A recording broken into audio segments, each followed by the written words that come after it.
Hello guys, so bilang elect sa barko, isa sa mga routine na trabaho natin ay yung pag-check and inspection ng engine room crane. Ito para ma-ensure na safe operation ng crane at nagpa-function yung mga limit switches niya. At higit sa lahat yung pag-check, pag-measure ng air gap para sa brake.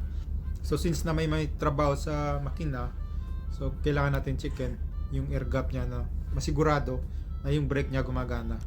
So sa akin, mini-maintain natin yung air gap sa 0.5 millimeters. So mostly yung allowable na clearance is hanggang 1.2 mm. Depende sa manufacturer na recommendation. Pero sa akin, since maliit lang to na motor, mini-maintain natin ito ng 0.5. So pag mga motor na mga mooring winches, so hanggang 2.4 mm yun.